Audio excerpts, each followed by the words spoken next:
꾸민 노동이라는 것에서 벗어나고 싶어서 코르셋 벗기 운동을 하게 되었습니다. 제가 뷰티 컨텐츠를 계속 만들면서 저의 발목을 계속 붙잡았던 질문이 있습니다. 정말로 자기 만족을 위해서 하는 것이 맞는가? 노라고 대답하게 되더라고요. 네. 탈코르셋 운동 들어보셨나요? 방금 들으신 소리가 이 운동에 동참을 선언한 유튜버 분들의 목소리인데 10대, 20대 여성들 중심으로 본인의 SNS에 긴 머리를 자른 사진, 그동안 사용했던 화장품들을 깨버린 사진 이런 걸 올리면서 탈코르셋 선언을 하는 여성들이 늘어나고 있습니다. 하지만 화장하건 말건 그건 내 자유다. 왜 탈코르셋을 강요하느냐? 이런 부정적 반응도 있네요. 여러분 어떻게 생각하십니까? 오늘 이 이야기 좀 다양한 목소리 들어보고 한번 여러분의 판단 구하겠습니다. 먼저 이 탈코르셋 운동에 동참하고 영상까지 올리신 분, 유튜버 닉네임 한국여자, 본명은 차지원 씨네요. 안녕하세요. 안녕하세요. 네, 저도 그 유튜브 영상을 봤는데 지금 20대 대학생? 대학교 지금 4학년이고 예. 24살입니다. 예. 머리를 짧게 자르셨고 아침에 일어나서 간단히 샤워하고 화장을 거의 안 하시더라고요. 그죠? 네. 왜 이런 걸 하기 시작하셨어요? 일단 그 탈코르셋이라는 걸 하면 되게 편하다는 짧은 만화를 접한 적이 있는데 예. 그냥 단순히 나도 해보고 싶다 이 정도의 생각을 했는데 예. 그러면서 동시에 진짜 왜 여자들은 대부분 머리가 길고 왜 남자들은 대부분 머리가 짧지? 왜 다르지? 한번 그 사실 자체를 자각을 하고 나니까 예. 제 머리나 꾸민 노동 같은 게 너무 거추장스럽게 느껴지더라고요. 네. 네, 그래서 일단 첫 번째 단계로 머리를 그냥 확 잘라버린 이후로는 네, 화장이나 나풀나풀한 옷이 무슨 사람한테 인형 드레스 입혀놓은 것처럼 어울리지가 않아서 네, 엄청 빠르게 탈코르셋을 갑자기 할 수 있었습니다. 네. 그러고 나니까 정말 편해졌나요? 네, 정말 편하죠. 그냥 모든 것이 편해지고 정말 마치 다른 사회에서 살다가 온 사람처럼 그래요. 거의 다시 태어나는 수준이라고 생각합니다. 잠에서 깨서 일어나서 외출할 때까지 준비 시간이 지금 얼마나 걸립니까? 제가 늦잠을 안 자고 잘 일어나면은 옛날에는 1시간 정도 걸렸던 게 지금은 25분 정도 걸리고 늦잠 자면 옛날에는 한 20분이면 적어도 20분은 걸렸는데 늦잠을 자도 지금은 진짜 5분이면 밖으로 나갈 수 있습니다. 네. 그럼 과거에 한 1시간씩 걸렸던 것은 주로 긴 머리 말리고 그다음에 드라이하고 화장하고 이러느라고 걸린 거죠? 네, 화장하고 머리 옷 고르는데도 조금 걸리고. 예. 그렇게 1시간씩 시간 걸려서 본인을 꾸민 그것이 별로 즐겁지 않았나요? 솔직히 꾸밈이라는 것 자체가 즐겁죠. 왜냐면 그거를 컨텐츠로도 많이 쓰시잖아요. 뷰티 유튜버들이. 그 즐겁다는 것 자체를 부정하는 것은 아니지만 그게 일상생활에 안 좋은 영향들을 끼치기 때문에 그랬던 거죠. 어떤 안 좋은 영향을 미쳐요? 일단 이거 자체가 외모 코르셋이라는 나를 외모로 강박하고 있던 거를 나간다는 거잖아요. 그러니까 일단 스트레스에서 벗어나는 게 가장 컸었고 또 거울을 보는 시간 이런 게 되게 많이 줄어들고 남들이 나를 어떻게 볼까라고 하는 강박에 그동안 시달려왔다. 그건 나한테 스트레스였다. 이거군요. 네, 그게 넓게 보면 그렇죠. 네. 주변 20대 여성 친구들 가운데 이렇게 같이 동참하는 분들 많아요? 제 주변은 대부분 우호적으로 보시고 있는데 그래서 실제로 머리를 단발로 자르시는 분들도 있고 화장을 안 하시는 분들도 되게 많아졌고 저랑 아주 가까운 친구나 언니들은 다 단발로 머리를 잘랐어요. 그래요? 네. 그러지 못하더라도 좀 용기가 부럽다, 멋지다고 해주십니다. 그리고 다들 그렇게 머리 자르고 하고 나니까 다들 편해졌다고 그래요? 네, 다들 그냥 처음에는 자르기 전에는 조금 무서웠는데 자르니까 확실히 편하긴 하네. 이렇게 얘기하세요. 자, 그런데 일각에서는 자기가 화장하기 싫고 머리 짧게 자르고 싶으면 그냥 그렇게 하면 되는 거지. 그걸 뭘 거창하게 무슨 탈코르셋 선언이니 운동이니 뭐 굳이 그럴 거 있느냐. 그냥 그러고 싶은 사람은 그래라. 나는 머리 기르고 화장 예쁘게 해서 뭐 남들 시선 계속 의식하며 살겠다. 이래도 되는 거 아니냐. 이런 목소리는 어떻게 생각하세요? 이제 사실 많은 분들이 탈코르셋이 오히려 역코르셋을 조인다 이렇게 말씀을 하시는 분들이 있잖아요. 그러니까요. 예. 네. 그래서 막 코르셋은 그냥 편견에서 없어지고 남 시선 생각하지 않고 내 맘대로 사는 거다 이렇게 많이들 말씀하시는데 예. 코르셋이라는 것 자체가 사회적으로 정해져 있는 미의 기준을 벗어나자는 어떤 사회적인 의미가 있는 것이고 예. 그분들이 말씀하시는 자기 맘대로 사는 건 정말 자기 맘대로 사는 거죠. 네. 그거는 어떤 사회적 의미도 없고 물론 마음대로 사는 건 좋지만 예. 그래서 비교할 만한 건 안 된다고 생각해요. 네. 본인의 꾸밀 자유, 내가 자유롭게 살 자유가 너무 중요해서 이 운동의 사회적 의미를 없애는 건 아하. 조금 아니라고 보는 거죠. 꾸밀 자유까지 해치자는 얘기는 전혀 아닌 거다. 그런 거죠. 네, 그렇죠. 다만 사회적으로 약간 억압적으로 작용하는 미의 기준 이걸 좀 벗어버리자 이 얘기로군요. 네. 네. 앞으로 이 운동은 좀 확산될 거라고 보세요? 네, 왜냐면 이제 탈코르셋을 전후 사람들이 많이 나뉘는데 하신 분들은 굉장히 확신이 있어요. 예. 왜냐면 경험을 해봤으니까 이 자유로움과 해방을 이 해방을 경험하기 전까지는 사실 헷갈릴 수밖에 없는 문제고 많은 분들이 궁금증이나 아니면 내가 이렇게 불편한 걸 하고 살아야 되나? 이런 궁금증이나 그런 시도를 많이 해보시면 많이 여성 성적 대상화에서의 해방을 거둘 수 있을 것이라고 생각합니다. 일단 한번 해보세요. 그러면 좋아집니다. 네, 그렇습니다. 네, 맞습니다. 말씀 잘 들었어요. 네. 탈코르셋 운동에 동참하고 있는 유튜버 네임 한국 여자 차지원 씨 목소리 들어봤고요. 자, 조금 더 심도 깊게 논의하기 위해서 이 자리에 연세대학교 젠더연구소 연구원이죠. 손희정 박사 오랜만에 모셨습니다. 어서 오십시오. 예, 안녕하세요. 어떻게 보세요? 이 탈코르셋 운동. 워낙에 한국 사회가 외모 지상주의라고 할 만큼 외모에 관심이 많고 여성들에게 이제 특히 더 그런 외모 꾸미기를 강요하는 곳이라 이제 드디어 10대, 20대 여성들이 이런 강요에 아주 적극적으로 노라고 이야기하기 시작했다라는 생각을 좀 하고 있습니다. 예. 손희정 박사도 탈코르셋 선언하셨나요?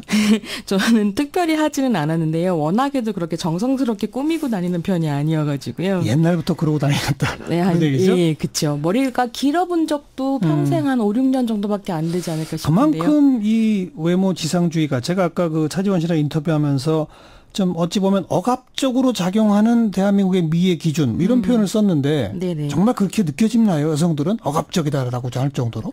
뭐 방금 얘기하신 것처럼 꾸미는데 1시간씩 걸린다고 하시니까 정성이 되게 많이 들어가야 되고 거기에 심지어 이제 꾸미기 위해서 굉장히 많이 경제적으로도 투자를 해야 되는 부분이기 때문에 그렇죠. 화장품 값이니 뭐니. 근데 또 아시는 것처럼 그냥 꾸미는데 시간이 드는 문제가 아니라 꾸미고 나면 그거를 지켜야 되잖아요. 그래서 이제 그 시간도 들고 또 예쁜 옷이라고 사회에서 이야기하는 것이 여성들의 행동 반경을 굉장히 줄이는 것들이라서 예컨대 하이힐이라든지 치마라든지 나풀나풀거리는 옷이라고 표현하셨는데 왠지 입고 나면은 그리 편안하지 않은 네네 뭐 그렇죠. 그런 옷들. 네. 화장품. 또 사실 이게 점점 심해지면 이게 성형 뭐 이런 식으로 계속 가는 거죠. 성형 열풍하고도 많이 연결되어 있죠. 네. 우리 여성들이 보통 몇 살 때부터 이런 미의 기준이라고 하는 걸 이렇게 체득하게 됩니까? 제 생각에는 정말 어렸을 때부터 시작된다고 생각하는데요. 그러니까 여기서 얘기하는 코르셋이라는 건 사실 그저 미의 기준에 국한되어 있다기보다는 여성의 삶 자체를 올가매는 여성다움을 둘러싼 규범이라고 할 수 있거든요. 그렇죠, 그렇죠. 그래서 예컨대 유독 여자아이들에게만 다리를 오므리라고 얘기하거나 아니면 행동을 조신하게 하라고 가르치는 것들 역시 이제 코르셋이라고 할 수 있을 것 같습니다. 그래서 뭐 분홍색 신발을 신기고 분홍색 치마를 입히면서 우리 공주님 예쁘다. 뭐 공주님이 그러면 안 되지. 뭐 이렇게 이야기하는 것. 유치원 그 이전부터. 훨씬 더 이전부터이고 실제로 그렇게 생각한다면 태어나기 전부터 사실 이 코르셋은 입혀진다고 할 수 있는데 뭐 태아 성별 감별하고 나서 분홍색 신발을 준비하고 준비하세요. 파란색 신발을 준비하세요. 하는 것부터 의사들이 그렇게 말하죠. 예, 그렇게 이야기함으로써 그 분홍색이라고 하는 색깔에 지금 이제 사회적으로 붙어 있는 네. 유약함이라든가 연약함, 귀여움 이런 것들이 여성이라고 하면 당연히 이제 체득해야 하는 것으로 강요되기 때문에 사실은 아주 어렸을 때부터 네. 예, 코르셋은 이제 입혀진다라고 볼 수 있겠습니다. 그리고 얼마 전까지는 이 여중생, 여고생들 화장 이런 게 별로 없었었는데 요즘은 네. 여고생, 여중생이 아니라 초등학생들까지도 화장들을 그렇게 많이 하더라고요. 예, 그래서 저도 사실은 초등학생 화장 현실에 대해서 잘 몰라서 이번에 좀 찾아봤더니요. 10대 여성들이 화장을 시작하는 연령이 점점 낮아지고 있고 예. 초등학생의 경우에는 42.4% 정도가 이미 화장을 하고 있다고 하더라고요. 거의 절반이네요. 네, 그래서 입술 이제 색깔을 넣는 틴트라고 하는 것부터 시작해서 나중에는 마스카라까지 풀 메이크업을 하게 되고 이야. 그것을 이제 넘어서게 되면 고등학생 정도 되면 이제 내추럴 메이크업이라고 하는 예. 한 듯 안 한 듯한 어떤 전문적인 메이크업까지 예. 할 수 있게 되는 모양이더라고요. 예. 그래서 그러다 보니 안 하는 친구들은 또 따돌림을 당하거나 그러기도 하고 그래서 뭐 학교나 집에서 화장하지 말아라라고 이야기하는 것은 별 의미 없는 일이 돼버려서 어떤 중학교에서는 그럼 피부 상하지 않게 화장하는 법 같은 것도 이제 특강으로 가르치기도 하고요. 그런 여중생, 여고생들이 거의 대부분이 요즘 화장을 하는 그거는 일종의 스트레스로 강압되는 겁니까? 아니면 스스로 호기심과 즐거움 때문에 하는 겁니까? 어떻게 봐야 돼요? 그게 굉장히 어려운 건데요. 애매하죠, 그 보기가. 또 즐거움이라는 것이 약간 이제 꾸미는 거 즐겁다라고 유튜버님도 얘기를 하셨지만 사회에서 어떤 한 사람이 어떤 즐거움을 느낀다는 게 그럼 온전히 자기의 본질적인 거냐 본능이냐라고 하면 꼭 그렇진 않거든요. 어떤 것을 즐겁게 느끼도록 교육받는 것이 되게 중요한데 남학생들은 축구를 별로 좋아하지 않아도 뛰어놀면서 땀을 흘리는 것이 야말로 남자의 즐거움이다라고 배운다면 여학생들은 예쁘게 꾸며서 남자들에게 잘 보이는 것이 즐거움이다라고 배우면 그게 즐거움이구나라고 생각하게 된다는 거죠. 네. 그래서 되게 재미있는 책 중에 하나가 신데렐라가 나의 딸을 잡아먹었다 이런 제목의 책이 있는데요. 뭐라고요? 신데렐라가 내 딸을 잡아먹었다. 예, 그러니까 말하자면 이 엄마는 이제 페미니즘의 수혜를 받은 미국 엄마여서 딸을 굉장히 그러니까 그런 성별 고정관념에 가둬놓지 않고 키우고 싶었는데 디즈니 애니메이션이나 기타 등등의 대중문화를 보면서 딸이 이제 그런 공주 옷을 입고 싶어 하게 되고 이렇게 바뀌더라는 거죠. 사실 즐거움도 그렇게 이제 자기만의 것이냐라는 것들은 좀 물어볼 수 있을 것 같습니다. 네. 그러니까 이 대목에서 무엇이 과연 옳다 이렇게 말할 수는 없는 거 아니에요? 무엇이 그러니까 옳다. 어떻게 교육받았건 네네. 나는 내가 즐거워서 예쁜 옷 입고 예쁘게 화장하고 이런 걸 좋아한다. 네. 그걸 무조건 나쁘다고 말할 수도 없는 거죠. 그걸 나쁘다라고 말할 수는 없는데 문제는 뭐냐면 여성들이 그것을 하면서 스트레스를 받아왔다는 것이고요. 하지 않았더니 굉장히 편하고 즐겁더라라고 이야기하는 여성들이 분명히 있다라는 거죠. 그게 지금의 탈코르셋 선언인 거죠. 그런 것이죠. 그래서 우리가 여기서 볼 수 있는 건 이게 옳다 저게 그르다의 문제가 아니라 사회적으로 이것이야말로 여성다움이다라고 이야기했었던 것이 사실은 거짓말이었다. 사람에 따라 굉장히 다를 수 있고 그렇죠. 꾸미고 싶은 욕망은 남성 여성의 문제가 아니다라고 하는 걸 확인할 수 있다는 점이죠. 그게 그렇게 스트레스였나? 스트레스였으면 안 하면 되지 이렇게 쉽게 말할 수 있지만 아니었군요. 네, 그렇게 간단한 문제는 간단하지가 아니고요. 않았더군요. 사실은 이제 초등학생의 그 외모 강박이라고 하는 건 화장품에서보다는 다이어트 강박에서 훨씬 더 많이 드러난다라고 하거든요. 그래서 이게 단순히 몸매나 얼굴, 외모만의 문제가 아니라 생활 습관이나 식이 습관 같은 거하고도 연결되어 있고. 다 연결되죠. 되게 흥미로운 게 어떤 한 기사에서 본 게 이제 초등학교 여학생들이 그렇게 자꾸 밥을 남긴다는 거예요. 요즘 급식하잖아요. 그래서 왜 밥을 남기냐 했더니 다 먹으면 돼지처럼 보이기 때문이다라고 얘기했다는 거예요. 그럼 무슨 말이냐면 돼지처럼이라고 하는 그 이미지에 들어가 있는 여러 가지 어떤 성격 같은 것들이 있을 거잖아요. 그거 반대편에 여성다움이라고 하는 것의 성격이 규정된다는 거고 그럼 도대체 이거는 어떤 것일까? 밥도 억지로 남겨야 되고 조신하게 행동해야 되고 웃어야 되고 틴트를 발라야 하고 이게 자연스러운 것인가라는 건 좀 질문해 볼 수 있는 거죠. 우리나라에만 있는 있는 현상이에요? 외국에도 있어요? 이런 게? 이거는 뭐 저는 전 세계적으로 있다라고 생각하고요. 언제쯤부터 시작된 거라고 봐야 돼요? 탈코르셋 운동이요? 탈코르셋 운동 같은 경우에는 사실 저는 한국 사회에서는 식민지기까지도 가볼 수 있다고 생각하는데 역사적으로 좀 찾아보자면 일제 식민시대? 1920년대에 유행했었던 신여성들의 단발 유행 있었거든요. 단발을 하고 하이힐을 신는 것이 그렇죠. 유교 가부장제가 여성들한테 강요했었던 어떤 규범성을 탈피하는 것이라고 생각하면서 이제 신식 교육을 받은 여성들이 단발을 했었고요. 이게 얼마나 충격적이었냐면 그 당시에 기사 같은 것들 찾아보면 단발 여성이 지나가니까 모든 사람들이 그 해괴한 모습에 입을 다물지 못했다. 맞아요. 처음에 그랬죠. 이런 식의 묘사가 나오고 신여성들을 되게 폄하하는 논의들이 있었죠. 그때도 머리를 자르는 것은 어떻게 보면 여성들이 본인들에게 강요됐었던 그 규범들을 벗어나는 어떤 혁명적인 시도였다라고 볼 수 있을 것 같고요.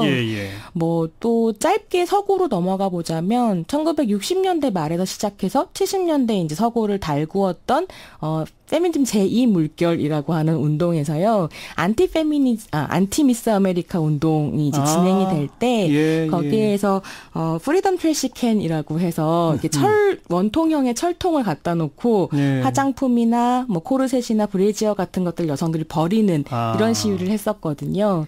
이번에 그 미스 코리아, 미스 아메리카 대회에서 수영복 심사 폐지한다. 이런 건 바람직한 방향이네요. 그런.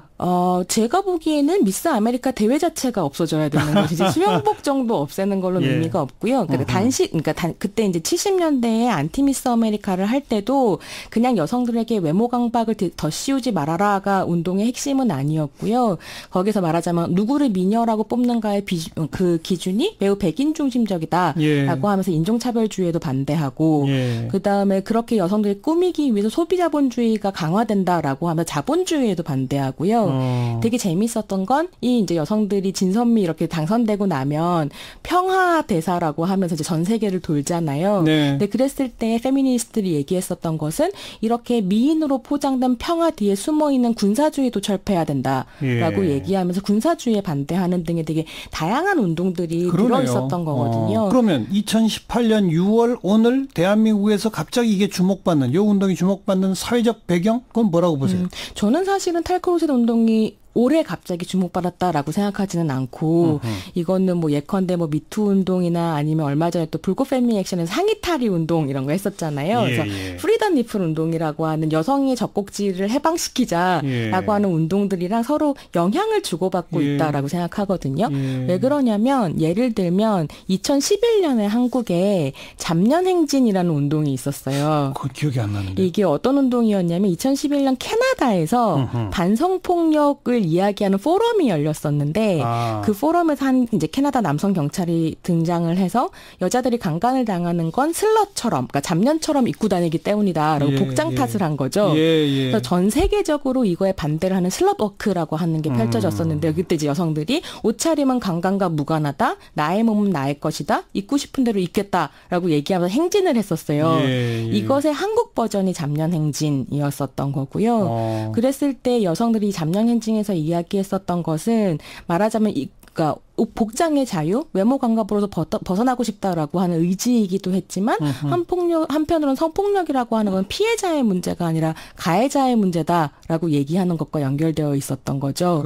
그러니까 어떻게 보면 여성들이 다른 사람의 시선에 갇혀 있는 것이 아니라 내가 원하는 대로 내가 편하게 입고 그렇게 행동하겠다라고 하는 것은 외모로 축소되는 여성에 대한 성적 대상화 메커니즘을 거부하는 것이기 때문에 한편으로는 저는 미투 운동과 같은 궤를 하고 있다라고 생각합니다. 유독 또 우리 사회가 개성 존중보다는 뭔가 이렇게 전형화된 한 방향 뭐 이런 것에 좀 강도가 세잖아요. 그러니까 거기에 대한 이 10대, 20대 젊은 여성들의 저항이 이런 식으로 좀 분출된다. 얘기도 볼 수 있겠군요. 뭐 그렇기도 하고 또 지금 이제 서구에서 좀 볼만한 것은 뭐 아카데미 시상식이라든가 칸느 영화제 이런 레드카펫에서 여배우들이 여성들에게만 요구되는 어떤 드레스 코드를 거부하는 그래서 뭐 하의를 벗고 레드카펫에 올라간다든지 오신 분도 있고. 그렇게 하는 걸 보면 사실은 그 여성들에게 씌워지는 코르셋이라고 하는 건 한국만의 문제는 확실히 아닌 거고 전 세계적으로 탈코르셋 운동은 진행되고 있다라고 볼 수 있겠습니다. 결국은 그래서 가장 바람직한 것은 각자의 개성대로 이거지 네. 않습니까? 그런데 사회적 강제가 그렇죠. 아니라. 근데 아까 그 인터뷰하신 분이 말씀하신 것처럼 그러니까 싸워야 하는 어떤 가치들이 분명히 있기 때문에 무조건 개성을 존중한다가 답은 아닌 것 같고요. 그 개성이라고 하는 의미망이 어떻게 가부장제적으로 만들어졌는가를 함께 보면서 갈 필요는 있다는 거죠. 여기까지. 네. 청취자분들은 어떻게 느끼실지 판단은 청취자분들한테 맡겨둬야죠. 수고하셨습니다. 예, 감사합니다. 연세대학교 손희정 박사였습니다.